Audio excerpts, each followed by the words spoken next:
Bonjour à tous et bienvenue à ce premier cursus du mercredi de Elmo. Alors les cursus du mercredi, ce sont des séances d'info-études en live où en fait on va vous donner des explications sur nos cursus et on va répondre à toutes vos questions. Si vous êtes là aujourd'hui, c'est sûrement que vous êtes en questionnement, en réflexion sur votre choix d'études supérieures. Et donc l'objectif pour nous, ça va être vraiment de vous aider dans votre orientation. Et donc pour ça, quasiment chaque semaine, en fait, on va se pencher, on va s'arrêter sur un ou des cursus proposés à Elmo et on va vous parler des lieux d'études, du contenu des cours, des stages, des débouchés. Et à la fin de la présentation, et donc aujourd'hui évidemment aussi, on répondra à toutes vos questions. Donc n'hésitez pas à utiliser le chat pour nous partager vos commentaires, pour faire remonter toutes vos questions. Donc, merci d'être là avec nous aujourd'hui sur YouTube ou sur Facebook pour ce premier live qui est donc consacré à plusieurs cursus du département paramédical de Elmo. Et pour ça, on va accueillir différentes représentantes, différentes spécialistes des formations. Laurence Piron, qui va vous parler de l'environnement d'études et puis du cursus en psychomotricité. Bonjour Laurence. Bonjour. Anne-Sophie Paulet, bonjour, qui va vous parler de notre bachelier infirmière responsable de soins généraux. Bonjour. Claudine Bulto, qui abordera donc les spécialisations proposées aux infirmiers et aux infirmières, à savoir la spécialisation en pédiatrie et néonatologie, en santé communautaire et en SIAMU, soins intensifs et aide médicale urgente. Bonjour. Bonjour. Et Nathalie Dumont, qui représente et abordera le cursus sage-femme. Donc, un tout grand merci à vous d'être là parmi nous aujourd'hui, de venir nous parler de vos cursus et puis de répondre à toutes les questions des participants. Quoi qu'il en soit, quel que soit votre profil, il n'y a rien de grave, on a le temps. Et puis surtout, quel que soit là où vous en êtes, c'est intéressant évidemment d'avoir les infos qu'on va vous donner aujourd'hui pour pouvoir confronter ça à qui vous êtes, à ce qui vous intéresse, à vos points forts, à vos points faibles. C'est évidemment important de savoir exactement le contenu des cours, là où on va, pour être sûr de faire un choix éclairé et qui vous correspond. Et donc, on va rentrer dans le vif du sujet, vous donner un maximum d'infos. Et je vais tout de suite laisser la parole à notre première intervenante, Laurence Piron, qui va vous décrire un petit peu l'environnement des études sur le campus de Lourdes, là où se donnent nos formations paramédicales qu'on aborde aujourd'hui. Voilà, Laurence, je te laisse la parole. Merci beaucoup. Voilà, bonjour à toutes et à tous et merci de nous avoir rejoints aujourd'hui. Elmo Saint-Julien, qui organise les formations paramédicales, est implanté sur le campus de Lourdes. Donc, c'est un site qui accueille plus de 2000 étudiants. On est tout près d'Angleur, à Liège. On est situé le long de Lourdes, entre le centre commercial de Belle-Île, que vous connaissez probablement, et le pont de Franier, pas loin du parc de la Bovry. Alors, le campus de Lourdes, c'est un véritable campus estudiantin.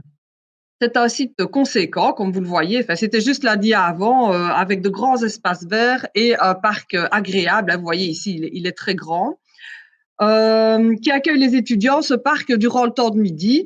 On peut organiser des barbecues. Nous organisons la garden party et toutes sortes d'autres activités. Alors, la dia suivante, les atouts, l'intérêt pour les étudiants, en fait, c'est la modernité du site. Donc, c'est des classes nouvelles, qui sont modernes et surtout le fait d'avoir des labos récents. Donc, le campus de Lourdes, c'est un campus qui a été entièrement rénové et il continue d'évoluer.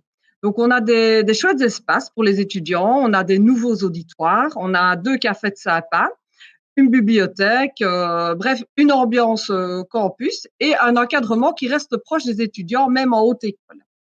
Alors, dans le paramédical, il y a quand même un côté multisection, donc des projets communs entre les différents étudiants. Par exemple, la journée Je tiens la route, la journée des droits humains, des collaborations comme le Job Day, des partages de labos, du coaching intercatégorie, etc. Alors, du côté d'Elmo Saint-Julien, donc, on retrouve environ 1200 étudiants qui sont répartis dans 7 sections, 4 bacheliers et 3 spécialisations.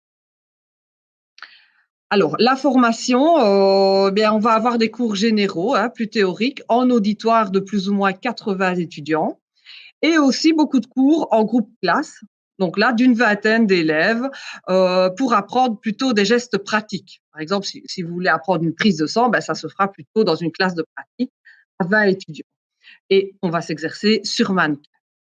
On a aussi des classes de cours qui sont transformées en chambre d'hôpital avec des mannequins qui sont toujours appareillés.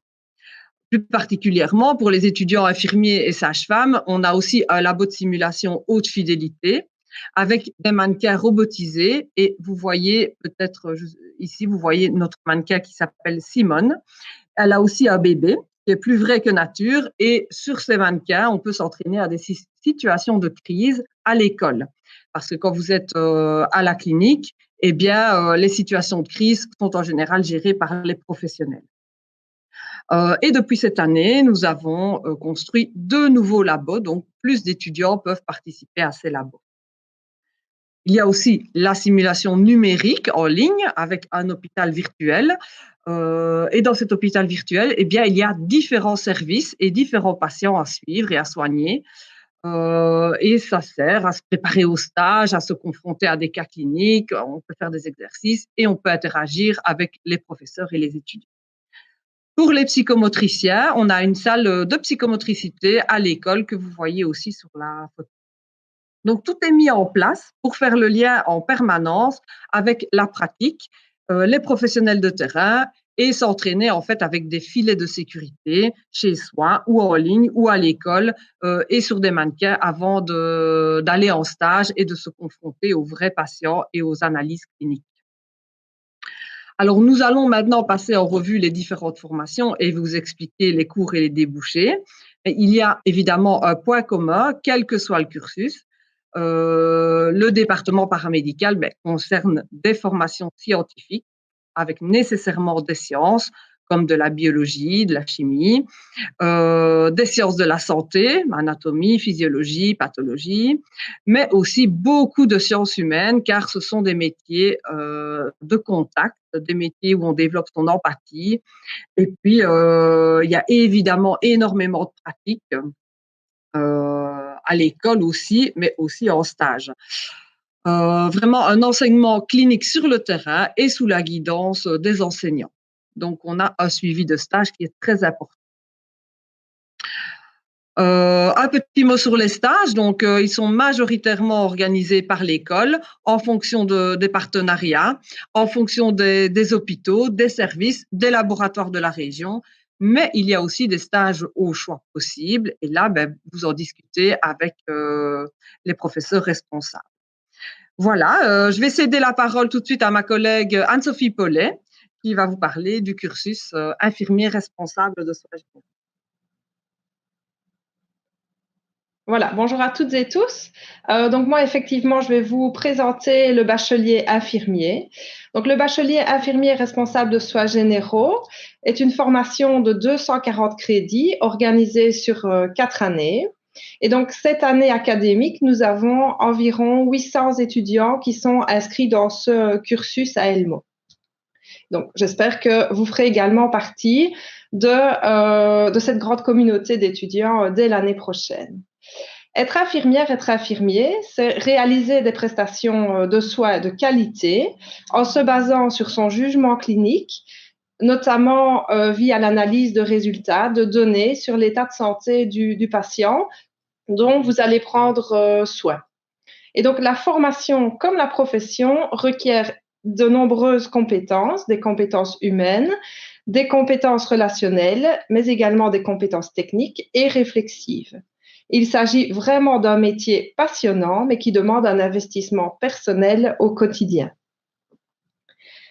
Au terme de votre formation, vous serez une infirmière, un infirmier polyvalent et donc vous aurez la possibilité de travailler en milieu hospitalier, mais également en milieu extra-hospitalier. Et donc vous pourrez également travailler en Belgique ou en Europe. Au niveau des offres d'emploi, vous pourrez donc travailler dans différents services à l'hôpital, donc des services de médecine comme la cardiologie, la revalidation, la gériatrie, la pneumologie, mais également dans des services de chirurgie. Donc un service de chirurgie, c'est un service dans lequel un patient séjourne avant et après une intervention chirurgicale, par exemple une intervention au niveau de la hanche. Et vous pourrez également travailler à l'hôpital dans des services de polyclinique ou en hôpital de jour. En milieu extra-hospitalier, vous pourrez travailler par exemple en soins à domicile ou en maison médicale ou encore en maison de repos et de soins. Alors, si on se penche maintenant sur le programme de formation en tant que tel, il y a différents axes dans ce programme de formation. Et donc, comme je vous l'ai dit tout à l'heure, la formation est constituée de 240 crédits répartis sur 4 années de formation. Et donc, le premier axe, c'est l'axe sciences fondamentales et biomédicales, qui reprend notamment des cours d'anatomie, des cours d'hygiène, des cours de biochimie, de nutrition, des cours de pathologie, de pharmacologie, radiologie et bien d'autres. Là, ce sont essentiellement des cours qui sont dispensés en grand auditoire. Donc, comme Madame Piron l'a dit tout à l'heure, des classes d'environ 80 étudiants. L'axe suivant, donc l'axe sciences humaines et sociales, reprend des cours de communication, de psychologie appliquée, de sociologie, d'éducation et de promotion à la santé. Puis, on a l'axe sciences professionnelles qui reprend des cours comme les soins infirmiers généraux, les soins infirmiers en médecine, en chirurgie, les soins infirmiers en pédiatrie, en santé mentale, aux urgences, aux soins intensifs. Donc, en manutention, on est dans le côté un peu plus pratique en fait de la formation. Et là, ce sont des groupes d'une vingtaine d'étudiants. Ensuite, l'axe recherche appliquée qui a trait à la méthodologie de la recherche, un cours d'anglais et le travail de fin d'études. Puis, on a tout un axe important, l'axe activité d'intégration professionnelle, qui reprend les différents stages. Et donc, les stages, comme Madame Piron l'a dit tout à l'heure, les stages sont organisés par l'école. Et dans le bachelier infirmier responsable de soins généraux, les stages sont organisés dès la première année. Et donc, ils sont planifiés dans différents services, différentes institutions partenaires de la région liégeoise élargie. Et il y a une progression dans les stages tout au long de la formation. En première année, par exemple, tous les étudiants réalisent un stage en maison de repos et de soins. Et puis, en deuxième, troisième année, les étudiants réalisent des stages en milieu hospitalier. En troisième année, des stages en santé mentale et en milieu extra-hospitalier. Puis, en quatrième année, on a des stages qui sont plus longs, toujours en milieu hospitalier ou en extra-hospitalier avec les soins à domicile, et puis des stages dans des services un peu plus spécifiques, comme les soins intensifs, les urgences, la pédiatrie. En troisième et quatrième année, donc en bloc 3 et bloc 4, les étudiants ont la possibilité, s'ils le souhaitent, de partir en stage à l'étranger. Et au terme de la formation, donc pour tous les étudiants, chacun aura réalisé 2300 heures de stage au chevet du patient. Durant la formation, vous aurez l'occasion de vous exercer, donc de réaliser des manipulations pratiques à l'école avant de les réaliser en stage, donc avant de les réaliser au chevet du patient. Le cursus propose des activités en groupe restreint. Je vous ai dit, les manipulations pratiques, on a une vingtaine d'étudiants. Des exercices de simulation dès la première année avec la simulation via un simulateur gérontologique. Un accompagnement de chaque étudiant pour échanger notamment sur les difficultés que vous rencontreriez en stage ou durant vos cours. Le cursus prévoit également des activités de remédiation, un tutorat entre pairs et bien d'autres activités encore que vous aurez l'occasion de découvrir prochainement. Être infirmière, être infirmier, c'est un métier vraiment passionnant, très enrichissant sur le plan humain, sur le plan professionnel. C'est un métier au cœur de la vie qui demande vraiment de s'investir à 100%. Et c'est un métier où on vit à 100 à l'heure également. À l'issue de votre formation, une fois que vous serez diplômé, vous aurez l'occasion de poursuivre, si vous le souhaitez, votre formation en réalisant, par exemple, une spécialisation.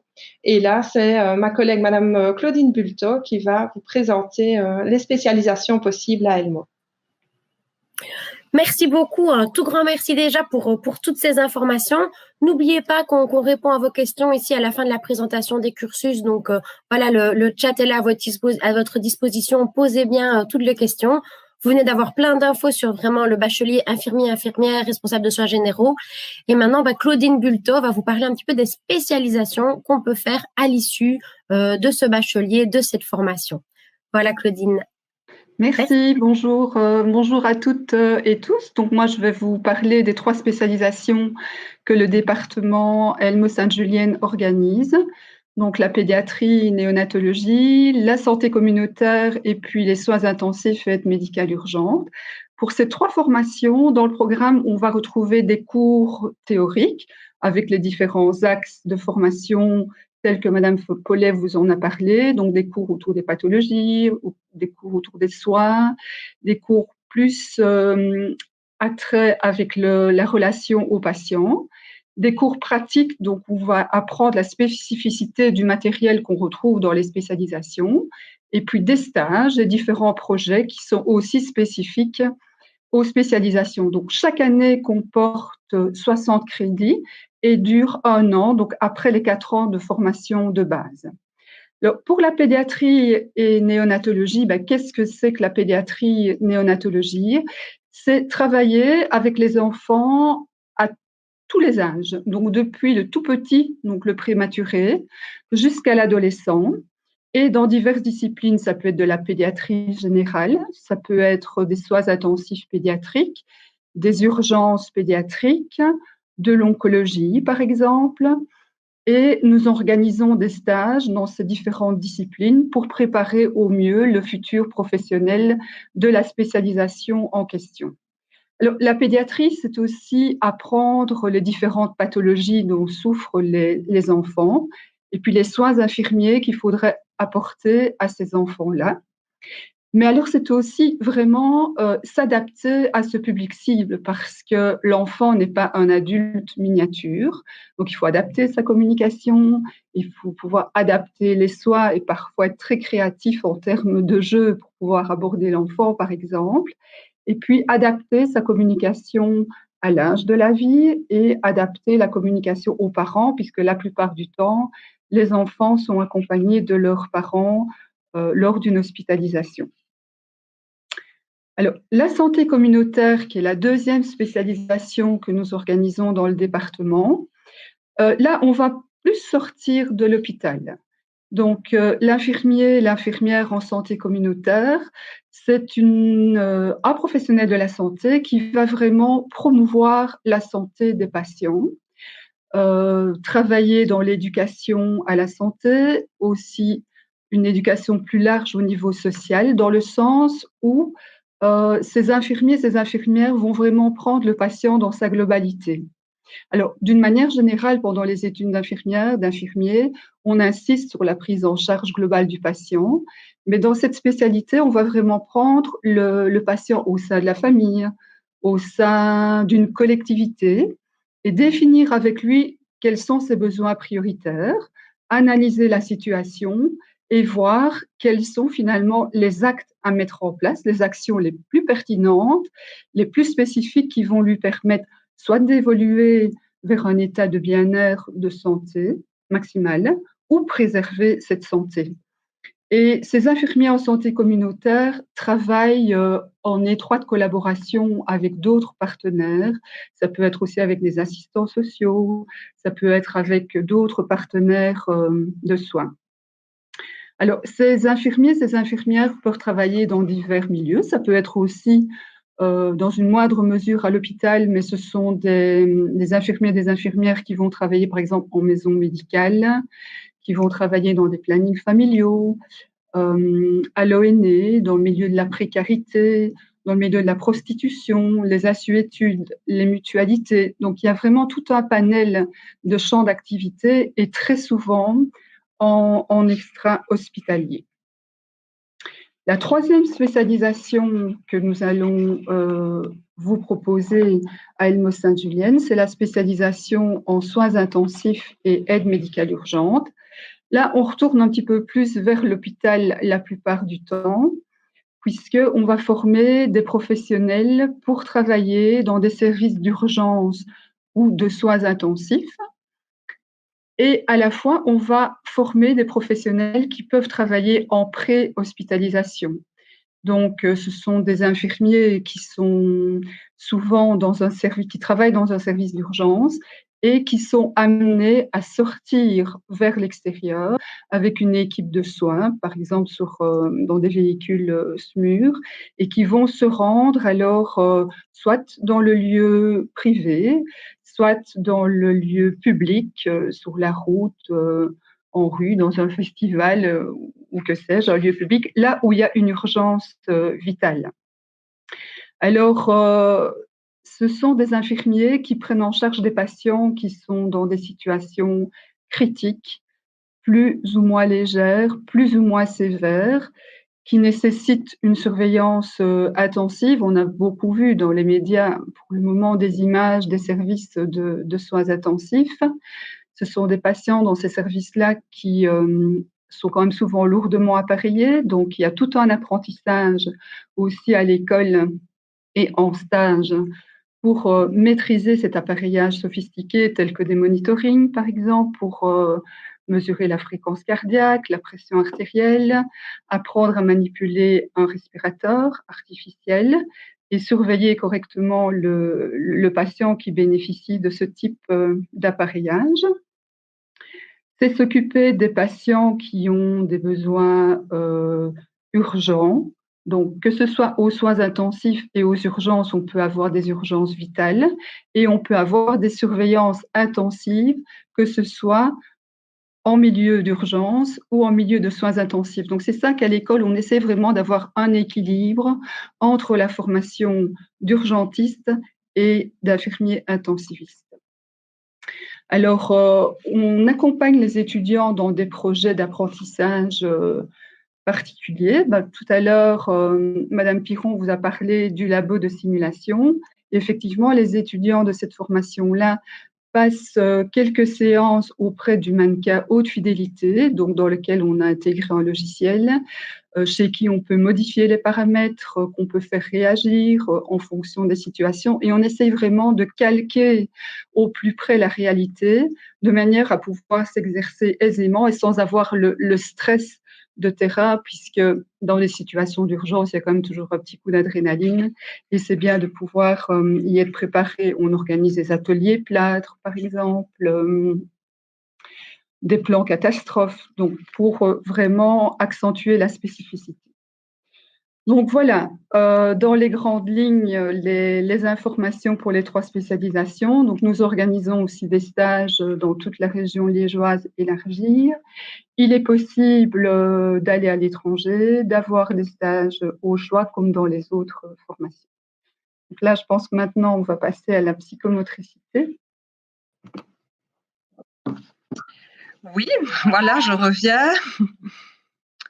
Donc, la psychomotricité, c'est un métier qui vise à favoriser ou restaurer l'harmonie globale de la personne. Voilà. Alors, ça, à tous les âges de la vie. Donc, en fait, il s'agit de prendre en soin des troubles psychiques qui prennent souvent la voix du corps pour s'exprimer ou inversement. Donc, on prend en soin des troubles corporels qui ont une incidence sur la vie psychique de la personne. Alors, le psychomotricien, c'est une formation en 3 ans qui est organisée en codiplomation avec la Haute École de la province de Liège et ELMO. Donc, vous avez des cours, en fait, dans les 2 écoles. Vous avez des enseignants des 2 écoles, mais une seule formation sur la province de Liège et un seul diplôme.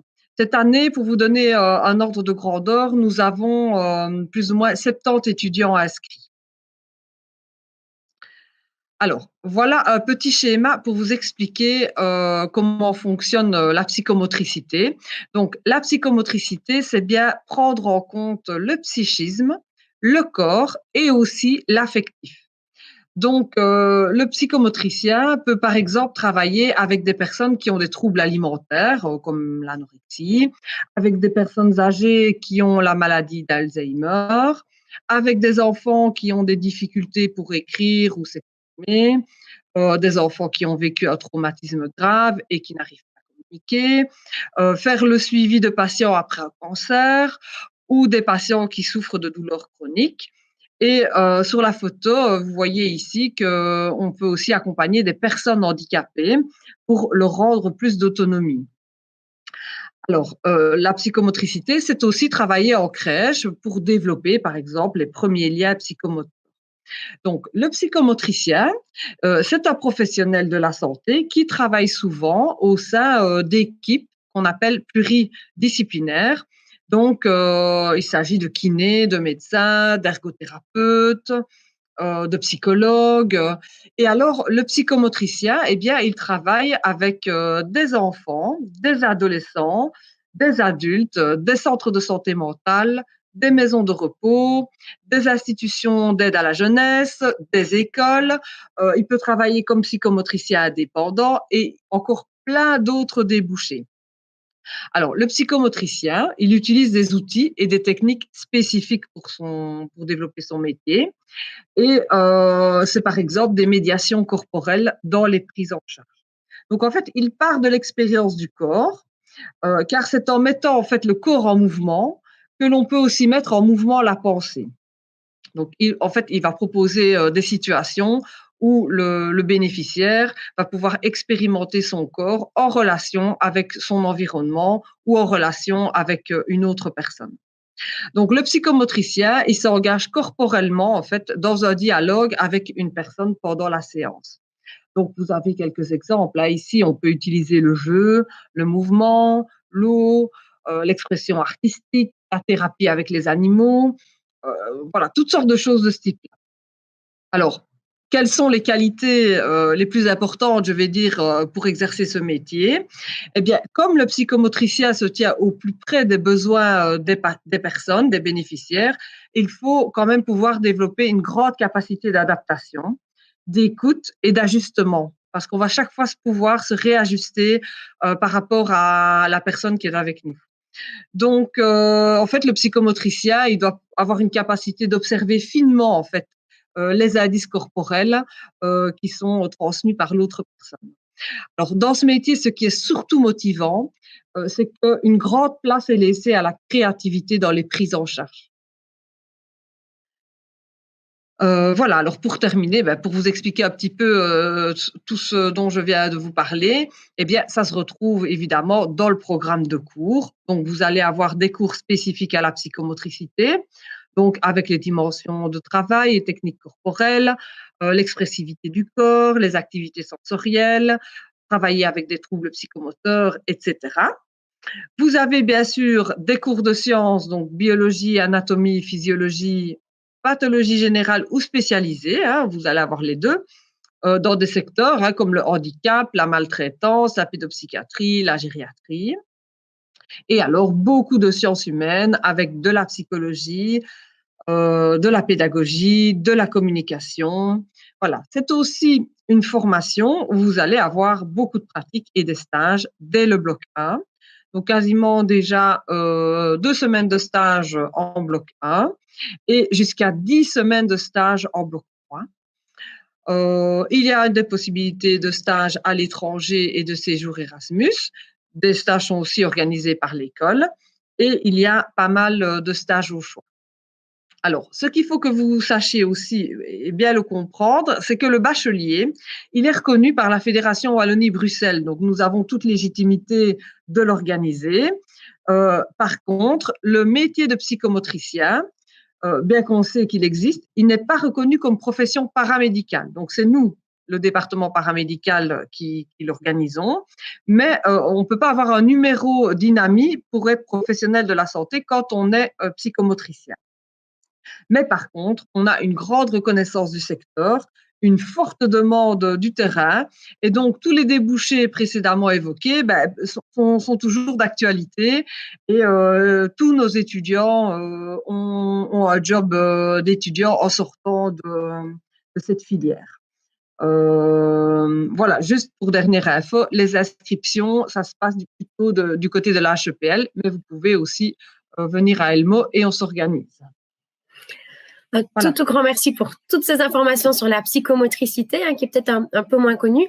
Je vous propose de continuer notre tour d'horizon paramédical avec Nathalie Dumont qui va venir vous parler du cursus sage-femme. Ben voilà, bonjour. Je vais vous expliquer en quelques minutes en quoi consiste donc la formation de sage-femme. C'est un cursus qui s'étend sur 4 années de formation, qui est ouverte aussi bien aux garçons qu'aux filles.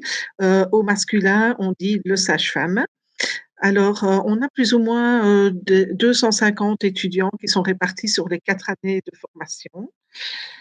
Alors, qu'est-ce que c'est de sage-femme? Ben, c'est accompagner les familles en période prénatale, pernatale et postnatale, et c'est tout ce qui est physiologique, c'est-à-dire tout ce qui se passe bien autour de la naissance est confié aux sages-femmes. Alors, c'est plus spécifiquement, c'est vrai, s'occuper de la maman et du nouveau-né, mais surtout de la maman. Alors, c'est notamment être apte à suivre une grossesse, à encadrer des préparations à la naissance, suivre le travail, réaliser l'accouchement, donner des soins à la maman et au nouveau-né en postpartum. Et alors, la grande nouveauté ces dernières années, c'est vraiment la sortie du métier de l'hôpital avec une pratique extra-hospitalière qui se développe de plus en plus, vu que les séjours en maternité sont de plus en plus courts. Donc, il y a l'aspect du travail en milieu hospitalier, mais aussi tout le travail en extra-hospitalier. Alors, c'est aussi suivre des grossesses à risque, la procréation médicalement assistée sont aussi des domaines dans lesquels les sages-femmes peuvent travailler. Alors, l'hôpital, elle travaille essentiellement dans les services obstétricaux.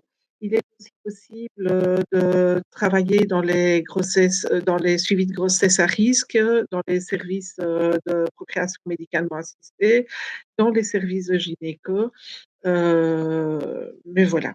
Alors, donc, aussi, ce que je voulais vous dire, c'est que quand on travaille en milieu extra-hospitalier, pour le moment, ce sont souvent des sages-femmes qui travaillent sous le statut de sage-femme indépendante, donc libérale.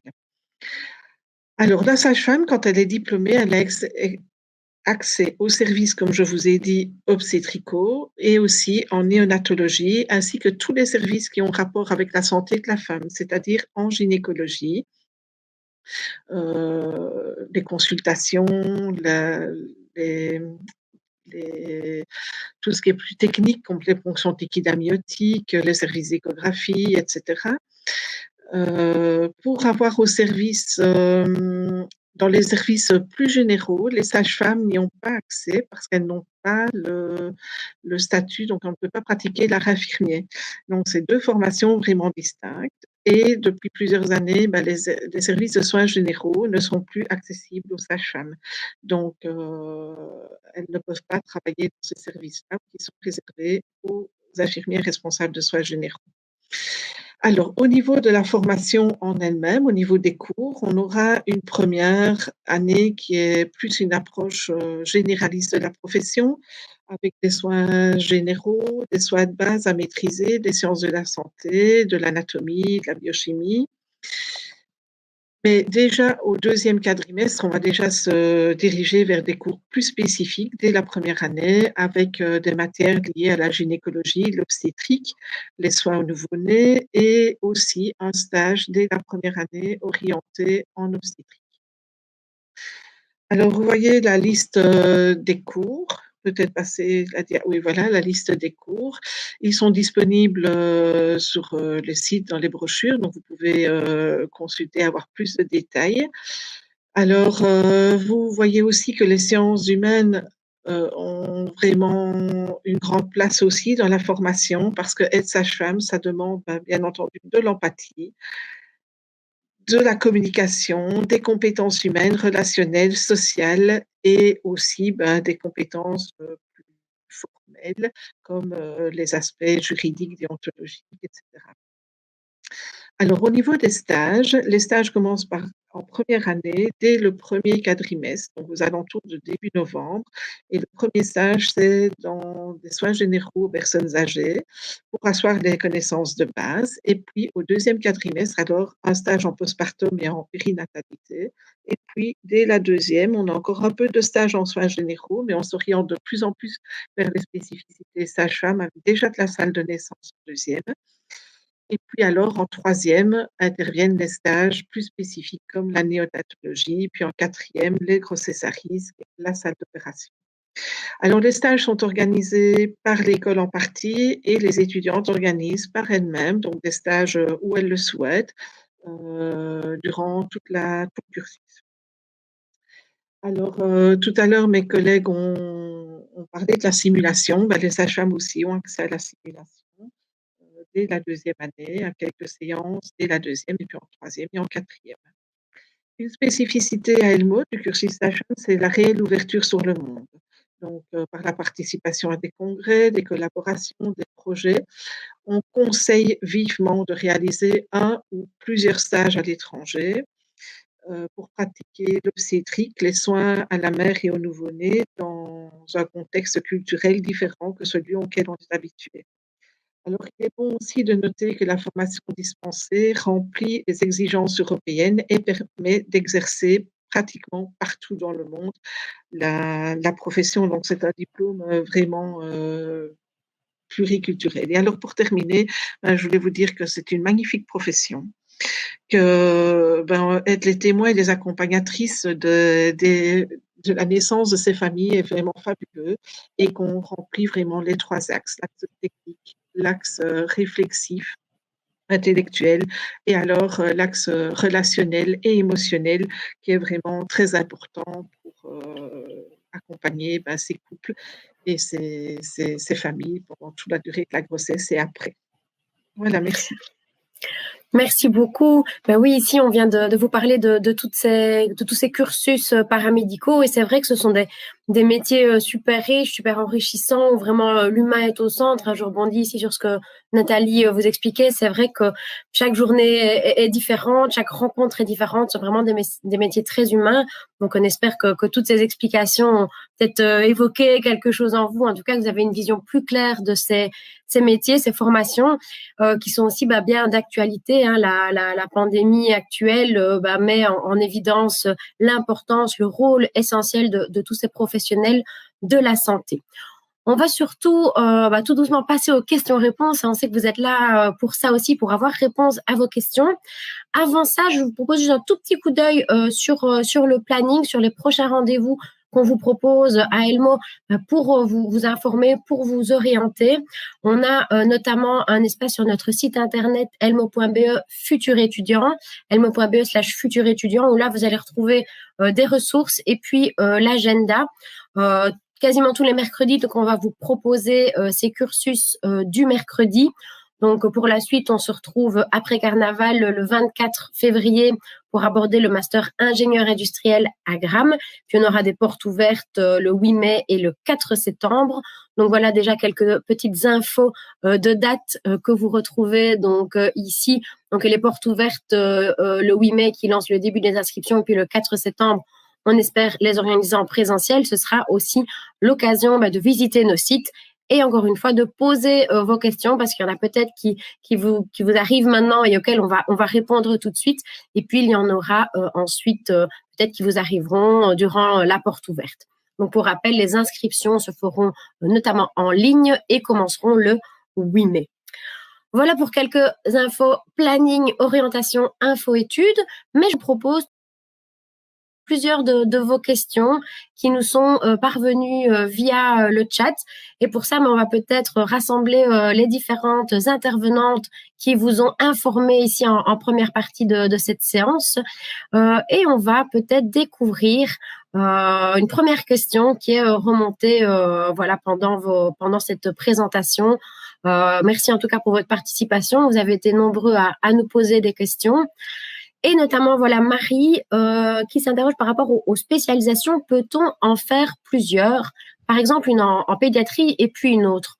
Voilà, Claudine, peut-être si tu veux répondre sur cette question. Oui, donc en fait, chaque année de spécialisation est organisée en un an et comporte 60 crédits. Donc c'est une année qui représente 900 heures à peu près de cours, avec l'équivalent de la moitié pour les stages et la moitié pour les cours. Donc 2 spécialisations en même temps en un an, ce n'est pas faisable. Maintenant, l'une et puis l'autre, ça c'est une possibilité. Oui, l'une et puis l'autre, effectivement, c'est une possibilité. C'est possible aussi d'étaler la formation. Donc, il y a quand même pas mal d'infirmiers et d'infirmières qui s'inscrivent en spécialisation en travaillant à mi-temps, par exemple, à l'hôpital ou en extra-hospitalier, et qui souhaitent combiner leur travail et la formation. C'est tout à fait possible et en étalant en 2 ans. Donc là, il y a un contrat à établir entre l'étudiant et l'école où on indique dès le début de l'année le nombre de crédits que l'étudiant va suivre et puis l'année suivante, la suite du programme de formation. Oui. Est-il possible de faire infirmière en chef? Je ne sais pas qui veut répondre à cette question. Moi, je peux peut-être répondre de manière globale. Donc, effectivement, oui, je vais répondre. Il est possible de faire infirmière en chef, mais alors il faut passer par différentes étapes. Donc, pour être infirmière en chef, il faut d'abord être infirmière, responsable de soins généraux, et ensuite, on va demander, selon les hôpitaux, de faire, le plus souvent c'est un master. Maintenant il y a l'école des cadres qui est possible aussi, et nous n'organisons pas nous l'école des cadres, mais par contre nous espérons bientôt participer à un master en sciences infirmières. Sinon c'est l'ULiège ou l'ULB, l'UCL, voilà. Merci beaucoup. Alors, pour devenir kiné, faut-il suivre des cours de physique? Donc, kiné, ça c'est une formation, vous l'avez peut-être entendu, qu'on ne vous a pas présentée aujourd'hui, tout simplement parce qu'on ne l'organise pas à Elmo. Donc, kiné, c'est une formation qui s'organise en 4 ans, en haute école à la haute école de la province de Liège, ou en 4 ans également à l'université. Donc, kiné, c'est des petites exceptions, c'est un master qui se fait en 4 ans. Et donc, ça, pour avoir des renseignements, il faut plutôt vous diriger vers la HEPL ou vers l'ULiège par rapport à cette question de la kiné. Est-ce qu'en auditoire, il y aura tous les genres paramédicaux? Donc, est-ce qu'il y aura, j'imagine, plusieurs cursus, plusieurs sections qui seront représentées, rassemblées parfois pour certains cours communs? De manière globale, je vais répondre aussi. Donc, les auditoires, c'est plus ou moins 80 personnes et c'est réparti par cursus. Donc, ce sera 80 sages-femmes ou 80 infirmiers. On ne mélange pas en général les cursus. Par contre, ça pourrait arriver en spécialisation que des cours soient donnés de manière commune en pédiatrie et sage-femme, par exemple, ou en pédiatrie et SIAMU, selon les cours. C'est très rare, voilà. Oui, ça représente un faible volume horaire, effectivement. Et ben voilà, Léa que j'ai rencontrée donc ce matin en séance d'information, qui s'interroge donc par rapport à malgré un blocage pour les prises de sang, dois-je vraiment changer de choix de métier pour être infirmière ou faites-vous des séances pour gérer ce blocage? Je pense que je vais répondre. Hein. Effectivement, donc ce n'est pas parce qu'on n'aime pas qu'un médecin ou qu'un infirmier réalise une prise de sang sur sa propre personne qu'on n'est pas habilité à devenir un infirmier. Voilà, un infirmier avec toutes ses qualités. Et donc, je ne pense pas que ce soit réellement un blocage. Est-ce que l'école organise des séances pour gérer ce blocage? A priori, non. Mais un conseil que je peux peut-être donner à Léa, c'est, je crois que j'ai lu plus loin que sa maman était effectivement infirmière. C'est donc le conseil, c'est peut-être de demander à sa maman, de demander à l'institution où sa maman travaille pour pouvoir l'accompagner et réaliser une journée ou une demi-journée sur le terrain pour voir si réellement le métier lui plairait. Parce que c'est tout à fait autre chose de subir le soin ou de le réaliser auprès d'une autre personne. Merci beaucoup. Alors Marie, combien d'heures de stage y a-t-il en première sage-femme? Nathalie, si tu peux peut-être lui répondre. Il y a 12 journées à prester en maison de repos et de soins au premier quadrimestre. Et au deuxième quadrimestre, donc vers le mois de mars, il y a 40 heures à prester en périnatalité, et donc c'est-à-dire auprès de sage-femme libérale, de gynéco, enfin tout ce qui concerne le domaine autour de la naissance, et un stage de 6 jours en postpartum, donc dans un service de maternité. Merci beaucoup pour cette réponse très précise. Voilà une idée très claire des stages en première, en bloc 1. Alors Manon, comment se passent les inscriptions? Donc ça, les inscriptions, comme on l'a dit, elles débuteront en ligne à partir du 8 mai. Donc ça, ce sera le 8 mai, c'est peut-être pour des étudiants, des futurs étudiants qui ont déjà eu leur CESS, qui ont peut-être fait une année intermédiaire et qui ont envie déjà de s'inscrire. Sinon, c'est à partir de ce moment-là. Et là, il faut attendre d'avoir votre CESS ou d'avoir le document qui dit que vous allez l'avoir pour pouvoir faire votre inscription. Donc, à partir du 8 mai, sinon jusqu'au 14 septembre et même au-delà. Mais on vous recommande évidemment de vous inscrire le plus tôt possible une fois que vous êtes sûr de votre choix. La reprise des cours dans le supérieur se faisant le 14 septembre. Avant, c'est le mieux, mais on peut encore s'inscrire jusqu'en octobre. Alors, comment ça se passe? Vous allez sur notre site www.elmo.be/inscription et là, vous aurez la liste des documents que vous devez rendre, l'accès à un module d'inscription qui s'ouvrira donc le 8 mai pour déjà compléter votre dossier, rendre vos documents. On peut finaliser son inscription en ligne et si on le souhaite, il y aura également des possibilités de prise de rendez-vous pour venir en présentiel au campus de Lourdes pour être accompagné pour finaliser son dossier d'inscription. Au niveau des dates, ce sera également en juillet et en août durant les heures d'ouverture de la haute école à confirmer en fonction des mesures sanitaires si ces rendez-vous en présentiel seront bien possibles. On l'espère évidemment. Voilà, j'espère que ça a répondu à ta question pour les inscriptions. Je ne sais pas si vous voulez me compléter, s'il y a d'autres infos peut-être spécifiques. Sinon, peut-être une autre question, voilà, de Marie. Peut-on aller en stage avec une sage-femme indépendante? Oui, c'est même obligatoire. Donc, sur le cursus, il faudra aller en stage avec des sages-femmes indépendantes.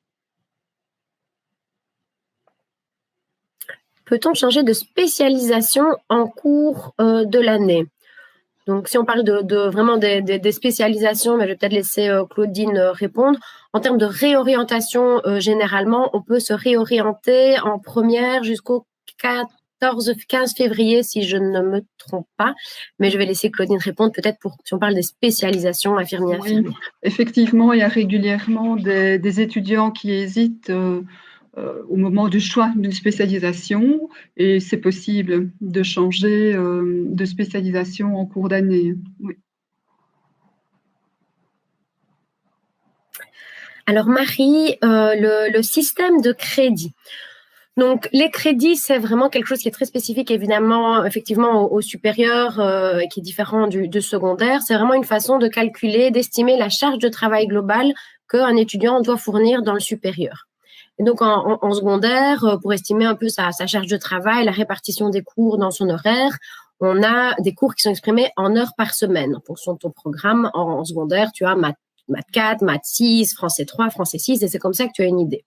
Dans le supérieur, on va parler de crédit, et chaque cours, chaque unité d'enseignement, comme on dit aussi dans le supérieur, aura un certain nombre de crédits qui lui sera attribué. Et un crédit, c'est 30 heures de travail à charge de l'étudiant. Donc, si tu as un cours dans le supérieur qui vaut 30 crédits, ça veut dire que tu dois travailler 30 heures sur l'année pour réussir ce cours. Et quand on parle de charge de travail, on parle des heures qu'on a à passer en présentiel à l'école pour faire des travaux pratiques, pour faire des cours théoriques, mais pas que. Ce crédit, cette charge de travail, ça comptabilise aussi les travaux à domicile, l'étude, les travaux de groupe, etc. Donc, quand tu ouvres un programme d'études, sur une année dans le supérieur qui vaut toujours 60 crédits, si tu as un cours qui vaut 15 crédits ou 20 crédits, ça demande directement que tu auras une grosse charge de travail, que tu vas devoir travailler beaucoup d'heures pour ce cours-là. Et si tu as un cours à 1 ou 2 crédits ou 5, c'est moins de temps de travail, moins de charge de travail. C'est pas pour autant que les petits cours ne sont pas importants, puisque ces cours-là, il faut les réussir, puisque le système de crédit, c'est quelque chose qui va vous accompagner pendant toutes vos études supérieures, parce que c'est aussi comme ça qu'on réussit. On est dans un système d'accumulation de crédits, donc un cours qui vaut 15 crédits, si on le réussit, on obtient les 15 crédits, on les a dans notre poche. Et l'objectif, c'est d'accumuler tous les crédits qui sont liés à une formation. Et on parlait tout à l'heure de la psychomotricité qui fait 3 années. C'est 3 fois 60 crédits, 180 crédits. Infirmier, infirmière, sage-femme, 4 années, 240 crédits à réussir aussi pour pouvoir être diplômé à un moment donné. Donc, on fonctionne par système d'accumulation de crédits. On passe des examens. Le seuil de réussite, c'est 10 sur 20. Si on fait 10 sur 20 à l'examen, on empoche le nombre de crédits qui est lié au cours. On les met dans notre poche et on réussit tous les crédits, tous les examens et c'est comme ça qu'on est diplômé. Donc, le système de crédit, c'est intéressant maintenant dans votre orientation, mais ça vous accompagne aussi pendant toutes vos études puisque c'est comme ça qu'on réussit. Et c'est également un système qui permet de la mobilité à l'international. Je ne sais pas si vous voulez peut-être me compléter aussi par rapport au crédit. Si ce n'est pas clair, Marie, n'hésite pas à revenir vers nous.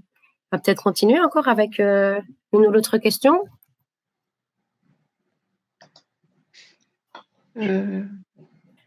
Bonjour, je suis en terminale, je risque d'avoir le CESS en juin.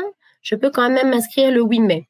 Donc, tu pourras déjà lancer ton dossier, t'inscrire, indiquer ton nom, etc. Mais tu ne pourras pas le clôturer, finaliser ton dossier tant que tu n'auras pas ton CESS ou un document qui prouve que tu auras bientôt ton CESS, que tu as réussi tes examens secondaires.